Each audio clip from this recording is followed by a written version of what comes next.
Yes, indeed, a very deadly and bloody night for Palestinians, not only in the southern part of the Gaza Strip, even though it's very concentrated in Khan Younis and Rafah, but also in the central part and the northern part of the Gaza Strip. Let me start by the latest in Rafah city, where 4 major residential homes in al-Janina neighborhood and a small refugee camp in Rafah city were completely destroyed, and at another area at the entrance of Rafah city, the total was 4 residential buildings. We're talking about residential building made of a 3- and 4-story high.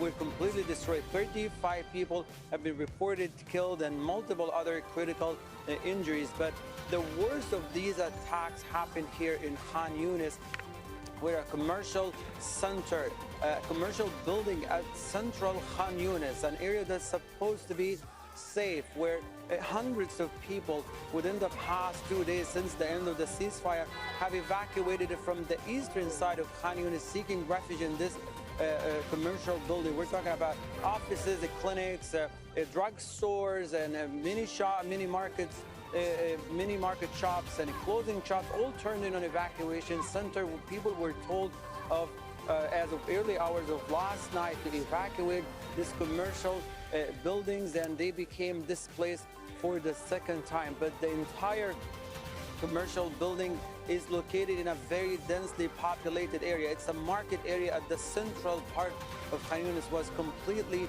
destroyed and burned beyond recognition. Now, the destruction of that commercial building caused severe damage to the surrounding area. So we're talking about more residential homes were severely damaged to the point that they are not livable anymore. People were forced to move away from that area as life was becoming very difficult as a result of the destruction and the damage that is caused to the infrastructure. To the eastern side of Khan Younis, where the Israeli military started to advance in, we're talking about tanks and armored vehicles, expanding operations on the ground.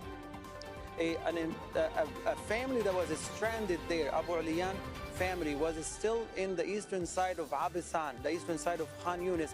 We're still there. We're trying to evacuate when their 3-story building was shelled by tanks and destroyed completely. There are reports about many people who have been killed. They're still in that area. Ambulances and civil defense crew on the ground are unable to reach the area as it is under heavy fire and tank shells. To the central part of the Gaza Strip, namely the city of Deir al-Balah, where Shuhada al-Aqsa Hospital is located, extreme fire belt was created around the hospital, destroying its infrastructure and the surrounding facilities and all the roads leading to the main entrance to the hospital, making it very difficult for ambulances and people to move in and out of the hospital. Just a scenario that reminds people of what happened to hospitals in Gaza and the northern part. But on top of that, a bakery, the only left bakery in Deir al-Balah, feeding hundreds of people there, it was destroyed completely. We're talking about a city now that has no grocery stores, no shops, and no bakeries right now.